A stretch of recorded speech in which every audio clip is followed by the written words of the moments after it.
Oh boy. Oh boy.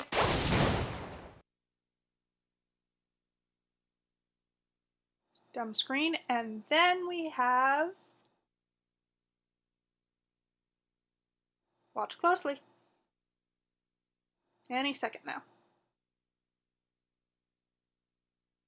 Come on.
Hello, people of the interwebs! Welcome back to RGOGNOCA, which is, again, an acronym for Really Good Old Games No One Cares About, where I do full 100% Let's Plays of my favorite games, all of which happen to be PS1 games, and with them show exactly why I like older games so much, and why I think modern games really don't make the cut anymore. Now,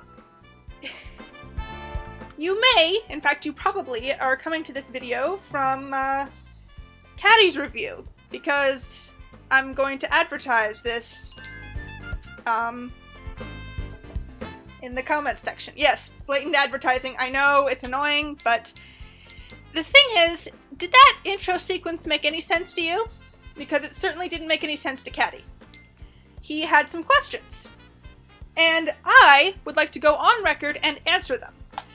But going like this to keep the little demo things from happening is going to be annoying. So I am going to invoke the power of my PlayStation 3 and press the ultimate ultra pause button. Yeah. Sorry, I know that's about as dull as it can get, but what comes next is mostly just listening anyway, so if you want you can like open another window and do something that you have to watch while I do this. Because you see, that intro sequence is not the actual intro. It is in fact a visual representation of the actual intro, which is described in the manual, which I will read right now.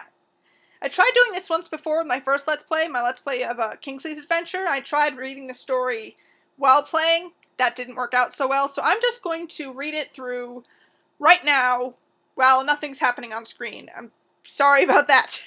Anyway. Ahem. The Legend of the Gobbos. Who were the Gobbos?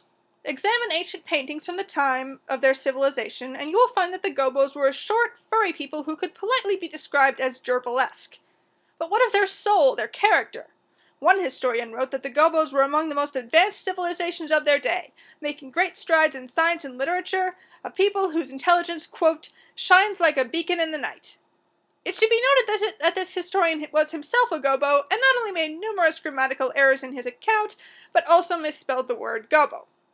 No, the Gobbos were a simple people, a race whose greatest inventions were edible deodorant and the wind-powered cow moistener. In over 2,000 years of existence, the Gobbos only sent 3 of their kind to college, and 2 of those were returned postage due. Okay, so they weren't the sharpest pins in the cushion, but were they lovable? You bet! So lovable that they would often keep each other as pets. But oddly enough, it was their very lovability, their very kind-hearted innocence, that set in motion a chain of events that would send the Gobbos plummeting towards a terrifying fate, a fate worse than death, a fate so frightening that those with heart conditions may wish to stop breeding now! Although it's really not that frightening. See, I'm trying to... Anyway. It all started one morning, in the 3rd month of the year of the soup spoon, and here we have a footnote. At the start of each year, the Gobbo High Priestess would announce the kitchen utensil that, when put down their pants, would bring good luck. Gobbos took this very seriously, although some began to question the practice during the year of the electric can opener. Anyway, 3rd month of the year of the soup spoon, King Rufus the Intolerant, and here we have a second footnote.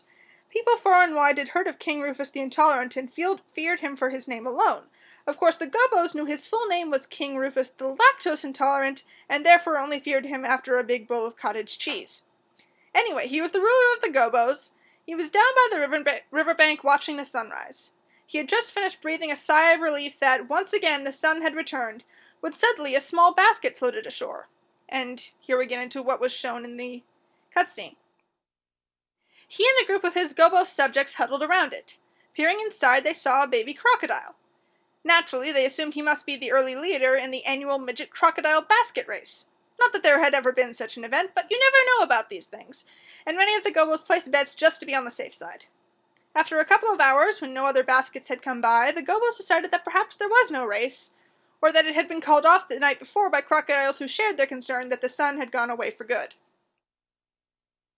The Gobbos were at first wary of the little reptile, but were quickly won over by his vulnerability and inquisitive nature. King Rufus decided that the Gobbos would raise the crocodile as one of their own, and that he himself would care for it and instruct it in all the ways of the Gobbos. The Gobbos fell in love with their new charge. As he was a crocodile, they began to call him Crocodile, but then someone thought of a clever new name for him, Croc, although to some of the Gobbos he will always be known as Mr. Funsocks or Choo Choo McBoogie. Croc learned quickly from his Gobbo friends. He surprised them with just how Gobbo-like he was.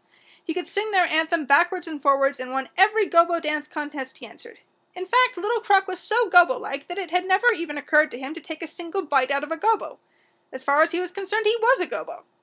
And thus a time of great joy reigned in Gobbo Valley. Croc was healthy, King Rufus was happy, and his subjects hadn't had so much fun since the year of the 3-minute egg timer. Then Croc grew. And to actually tell the actual story of that little scene in the cutscene there that Caddy complained about, in one fantastic growth spurt, Croc grew as tall as 3 Gobbos stacked on top of each other. He started eating like crazy. For breakfast alone, he ate over 150 buckets of peas.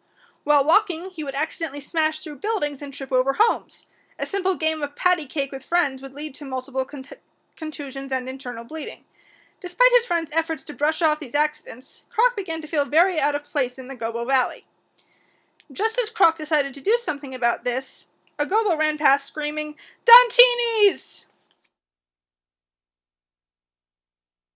The Gobbos had long told stories of the Dantinis, a band of villains known far and wide for their ruthless burning, wanton looting, and marvelous singing voices, and here we have a third footnote.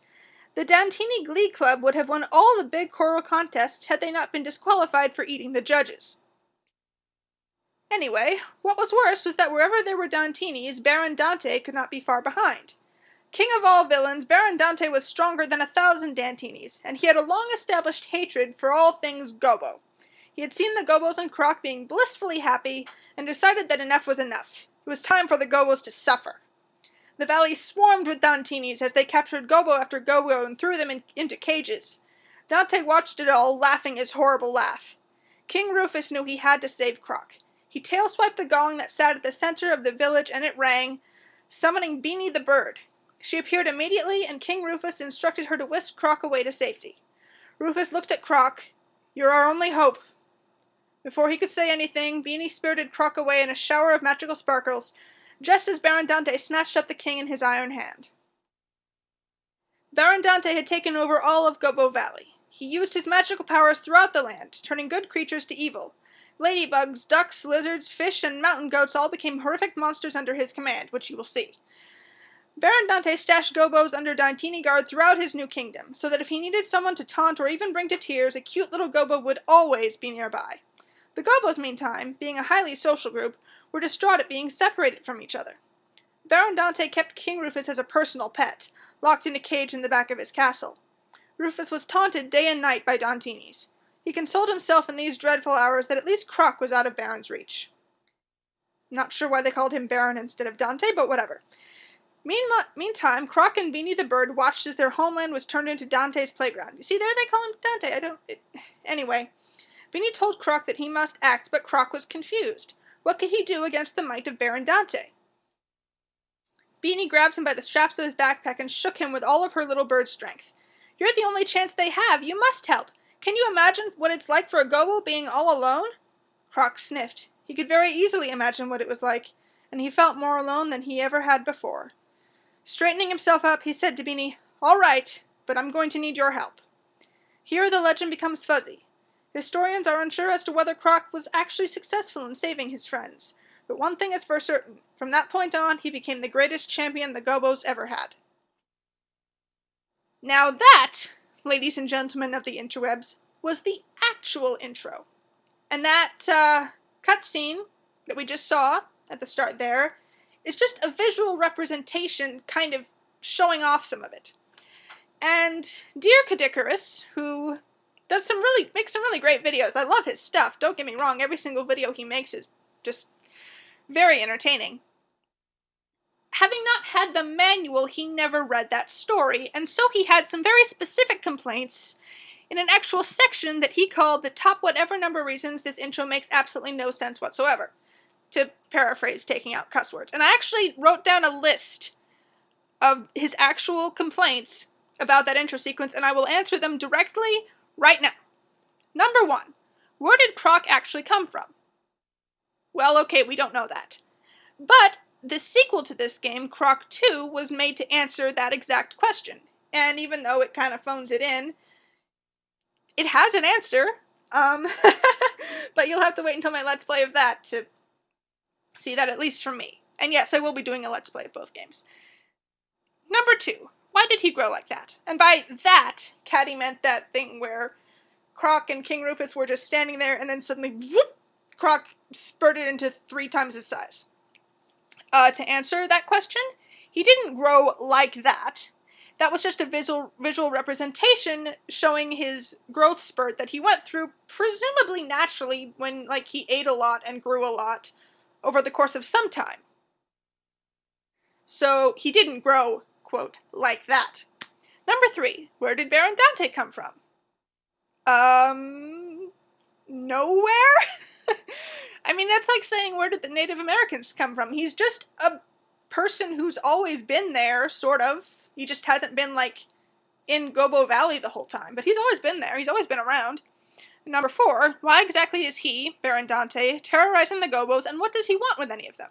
Well, we just very, very distinctly answered that. He is a cartoonishly evil villain who hates all things happy and cuddly and good, and so he wants to terrorize the Gobbos just because they're so cute and lovable, and he doesn't like that.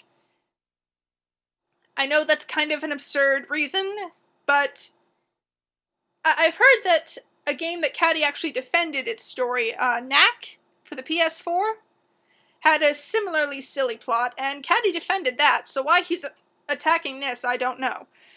Number 5. Why did the king actually call that bird to spirit Croc away when he could have just kicked his Sesame Street butt right there? Well, to answer that, he couldn't. Croc had no idea what he was capable of at the time, and everyone was in a panic, and mind you, there were a lot of Dantinis swarming the valley, not like the 2 or 3 that were just shown in that cutscene. I mean, the cutscene was limited to PS1 graphics, so they could only show 2, but in reality, there were quite a few out there. Number 6, why didn't the king just run? And by just run, he means in that bit where the king is just standing there and Baron Dante reaches over and grabs him. And to answer, he didn't have nearly as much time as it looked like in that cutscene because there were actually a lot of Dantinis around, and he barely had time to get Croc out of there. So, that. And number 7, a semi-question, but I'm going to answer it anyway. Who actually cares? Well, me. And everyone else who loves this game and begged Caddy to review it fairly, which he did not. I mean, alright, to be fair, he didn't have the manual, he couldn't know any of that, but honestly, it took me like 3 seconds to find an online transcript of that story. And since he does so much research for most of his videos, it's incredibly lazy that he didn't look up that. So, yeah. And later he complains about, why are we rescuing the Gobbos? Well, we just answered that too. They're being kept as prisoners to be tormented because Baron Dante and his Dantinis like making little furry people cry. And they hate being separated like that. So we're rescuing them. It's very simple, Caddy. I don't think Caddy himself will actually watch this video, but I hope at least some people do, because I really wanted to set that straight. That was very, very frustrating to see him asking all those questions that already had answers, if he had just looked for them. Anyway. I think I just pressed the ultra pause button by accident. Hey! Sorry about that. Wow, that took some time. Anyway, so I'm going to be doing a full Let's Play of this game, singing its praises all the way, and it's not going to take that long. I know the game like back to front. But here's the thing. This game, that whole story I just told and that cutscene at the start, that's like 90% of the entire story of this game right there. And as you know, or maybe you don't, the last game I did a Let's Play of, which I believe is the greatest game of all time, Threads of Fate, the thing about that really was the most amazing was the story, as you've heard me banging on about for every single episode. I'm sure that got very annoying and I apologize. So, I mean, I love the game's gameplay and the graphics and soundtrack and stuff, but, you know, my favorite game of all time was incredibly story-based. So, what makes Croc, which has next to no story, just as qualifying, in my opinion, for a really good old games no one cares about? Although I realize it's not so much a game no one cares about, but it's a really good old game, so bear with me. Anyway, to answer that, I'm babbling, I'm sorry. Yeah, there isn't much story here, but it's a game about a bipedal crocodile thing in a backpack that only has a tail attack. It doesn't even have a bite attack. There is no bite attack, there are no teeth, there's just that one tooth he has. Being flown around by a bird, rescuing the furball people from the ogre people? Maybe? I mean, I don't even think the Dantinis are supposed to look like anything. So, yeah, if anyone watching this video can find me a modern game with a premise that original, not only will I buy it, I will find a way to pay whoever points me to it at least 3 times as much as the game itself will cost. Because, yeah. There was a time when games could be this original, and I feel like that's past, and that's why I don't have much faith in the modern gaming industry anymore. But this video has gone on for quite a while. I'm going to make this, one video for each entire island. So, this video would probably be about twice as long as all the others if I started that now. So I'm gonna actually cut the video here. Sorry there's no gameplay here. But I did have to set some things straight, and I hope I did a semi-effective job. I know I talk fast and babble a lot, but I hope I made my point. I really hope I made my point. And here we go with some demo. Sorry about that. So yeah, I'm gonna cut it here. Thank you so very much for watching if you did. I really do appreciate it, and, you know, I apologize for my, shameless advertising. Here, I'll get rid of that. I apologize for my shameless advertising on Caddy's video that I'm planning to do. but I feel justified this one time. So thank you so very much, you wonderful people of the interwebs. I'm glad to have you here, and I'm glad to be able to show you more, so please stay tuned. Thank you very much, and I will see you next time.